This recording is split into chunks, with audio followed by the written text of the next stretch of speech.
Hello, good evening. It's Monday the 16th of August 2021 and welcome to the first of the little mini videos by myself, James, and my Creative Designs by James workshop. It's really a shed, but I like to call it my little workshop or sanctuary, whatever you want to call it, and I'll be giving you a little view roundabout of what kind of tools I use and what kind of things I like to make here.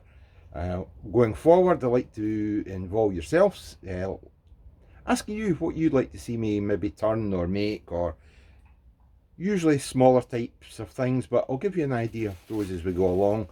But enough of my face at the moment, particularly just now because I've lost a crown at the front. So excuse a little whistle between talking. Right, that's enough of my face for a little while. And round we go. So here we are inside the little shed. So this is the workbench where a lot of the work done's. I'm quite fortunate. A lot of tools have been passed down by my father, my grandfather, some trusty old engineers' advice here. And I pick up bits and pieces of things that go along the way. I've got a lovely bit of a gun stock here, lovely bit of walnut, which no doubt will come into its own use somewhere along the line. These are fantastic tools. These are carbide tools, various lathes, cutting designs with them for hollowing out or shearing. And this is probably one of the best things I like to use. It's a wonderful little lathe. It's this Axminster from their trade series. It's absolutely terrific. So such a modular system. Easily we can take the back stock off here, can extend the lathe bed, nice quick half turn to lock or unlock them, and for those interested it's fitted with the SK100 chuck, and at the moment I've got these type C dovetail jaws on at the moment. It's all got an indexing system that I can stop it at certain points and make markings, or like for clocks, etc. And it's got this great lock system here that I can remove this and stick it to any part or metallic surface to move out the way. It's got both forward and reverse speeds, and it's, as you'll see as we start it and turn it on, it's maybe not so great in this light, and move this out the way, you'll see it's got the electronic speed there. We'll go right up to over 2000, but great speeds set for my needs here. We've also got another bundle of turning tools, some by Crown. This one is used for making beading, fingernail gouge for hollowing out bowls, and we also have a roughing gouge here for getting work started, and this wonderful Robert Sorby, another hollowing tool, but it takes different sized tips on it, and it's one of the best tools I've ever used. I highly recommended it. Multi-tip hollowing tool by Robert Sorby. And this is a small selection of some of the things that I like to use and make. These are called a badger knot, used for making the shaving brushes. These are made of super badger or silver tip badger, best that you can get. Ski and do handle here that's been cut for me. This one's in Highland oak, and we've got one here in a lovely piece of Highland bog oak, which is probably somewhere in the region of about 5,000 years old, but stabilised and perfectly solid. So I've got that cut again, ready for a ski and do handle. The ski and do blades themselves, I like to use again the best I can. These are what known as Damascus steel. It's when the steel's being worked on when it's hot. It gets turned over and it gets hammered, then turned back again and hammered. So the metal's getting folded all the time, which brings in these unique, wonderful patterns onto the blades. If you can see that, this one's got a bit like a bird's eye type pattern. And this one's got a lovely wave through it. So these blades are amongst the best blades that you could possibly get. And it's a real serious ski and do that's going to be made with these.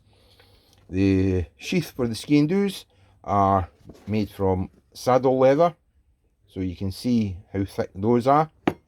They're all, if you can see, hand stitched, and then prior to that they're pressed with this Celtic knot pattern. So this one's in a lovely dark tan colour and a light tan colour here.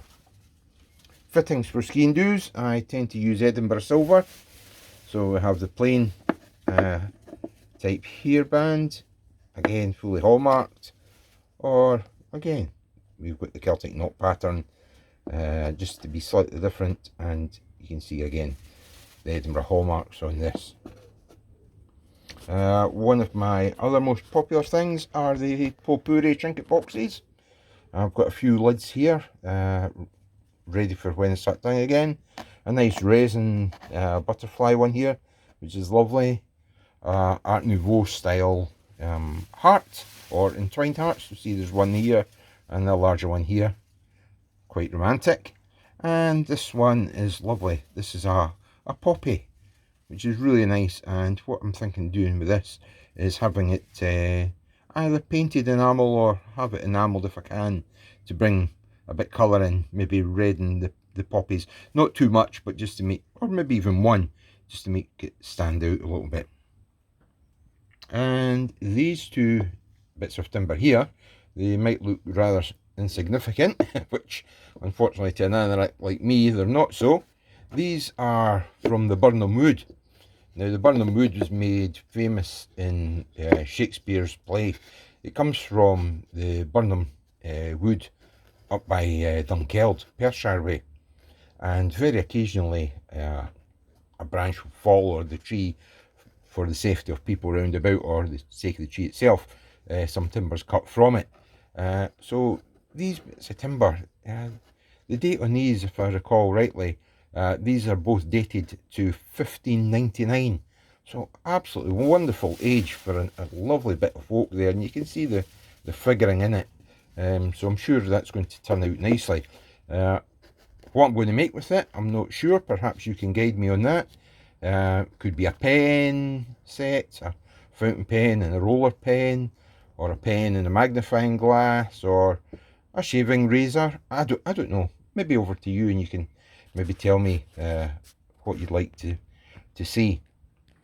I was also very fortunate to inherit a nice bunch of antler horn, and I've got some staghorn in there as well, for making sticks, and some of them with lovely what we call a coronet on them, ready that they can be infilled with either a little photo and some clear resin, a compass, a fishing fly, things like that. So we've got lots of things there to keep us busy. One of the other things that's quite modern and popular in turning are polyesters and resins. So we have a black one here. This one turns up lovely. It's a lapis lazuli or lapis lazuli. I'm not quite sure how we call it. This one's got a little touch of gold streak through it. It comes up beautifully. And then we've got this stuff, which is called True Stone. Again, the colour's not quite coming up there on this. This is made of crushed stone, and it's mixed with semi-precious stone. So it really is a tough piece of stone rather. I'm sure this will turn into a lovely shaving brush handle, because I've also got another couple of pieces like this, which would make a suitable shaving stand and a razor handle, and they will polish up absolutely beautifully, I'm really quite sure. One that you may have seen on the Facebook page is this one. I tend to call it the Guinness because it looks like it's a pint of Guinness that's just been freshly poured with the white coming up to the top of it. So we've got several of that, and again some different crystal colours for making pens, such like. Moving round, we've got lots of different stick handles here that are in progress, from buffalo horn to timber. Lots of different things in various stages of progress. It depends on demand and what I'm working with at the time. And creak as I go down onto my knees here. Here we have what we call turning bowls. So this one is spalted beech, which has a flaw, for want of a better word, where a fungus has attacked the wood on the inside, but it creates lovely black lines through it when it's turned. Turns into absolutely lovely bowls and platters. Absolutely beautiful bit timber there. Next again one. They're sticking together because they've got a paraffin wax on, just to protect them so they don't split as they're drying out. And this one here, this is a nice piece. This is wild mango. Again, turns up lovely, nice wide open grain there, but polishes up absolutely beautiful on its finish. Next one, purple heart. You can see the lovely purpley brown colours on this. It's a peculiar wood, as you see it as it is just now. It's got a purple hue to it. Now as you turn it, it turns brown or darker brown, and then it turns back to the purple again, and then as it ages over the years it goes a little bit darker into brown. Beautiful, beautiful finish on it. Not so kind on your tools, absolutely blunts them very quickly, so you've got to keep them sharpened. Another nice wood, again you may just see it's got a slight green tinge to it. This is called tulip wood. It's quite light, but again it comes up absolutely beautiful when it's turned. Nice wide open grain there. Quite a light wood, but beautiful for decorative pieces. Another native wood for ourselves. This one's called an alder. And you'll again see there how this could polish up into a nice honeyed colour with a golden blondie tint to it. A nice bit of wood. And that bit there, that's just a spare that I keep everything off the ground with.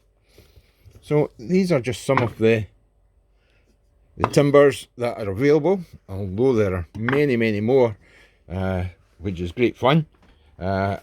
All these boxes, these contain various tools, hand carving tools, measuring tools and protractors, screwdrivers. What's in there? We've got spanners, not spanners, beg your pardon, pliers, various bandsaws and chisels in here, hammers, etc. Got the big chop saw there, the essential face mask, not because I'm no just a bonny face, but for health and safety. These are great. These are modern. It's like a varnish, sandpaper, beg your pardon. Dip them in water.